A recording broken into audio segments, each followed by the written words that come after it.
Tout ce qu'il faut savoir de l'actualité économique en 120 secondes, montre en main. Un risque de crise financière et de déclin économique. C'est ainsi que le ministre de l'économie, Bruno Le Maire, a décrit les conséquences du programme du nouveau Front populaire pour la France. Ces propos sont-ils exagérés ? Pour le savoir, Capital a interrogé 2 experts, Henri Sterdignac, membre des économistes atterrés, et François Eccal, spécialiste des finances publiques. La loi anti-squat vit-elle ces derniers jours ? Le nouveau Front populaire veut réformer cette loi, promulguée l'été dernier, qui vise à renforcer les sanctions contre les occupations illégales de logements.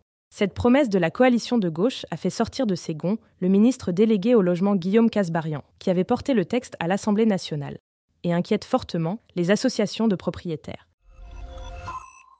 8 à 11 millions. C'est le nombre d'aidants accompagnant un proche en perte d'autonomie, en situation de handicap ou malade. Depuis 2017, ils peuvent bénéficier d'un congé de proche aidant, non rémunéré par l'employeur. Mais ils peuvent toucher une allocation journalière de proche aidant, dans la limite de 66 jours durant toute leur carrière. À partir de 2025, cette allocation pourra être renouvelée si le salarié a besoin d'aider un autre proche. Bonne nouvelle pour les détenteurs d'un plan d'épargne entreprise, PE. Un décret publié le 6 juillet instaure 3 nouveaux cas de déblocage anticipé de l'épargne salariale. Un salarié disposant d'un PEE peut désormais récupérer de manière anticipée les sommes placées sur celui-ci, pour financer, par exemple, la rénovation énergétique de sa résidence principale.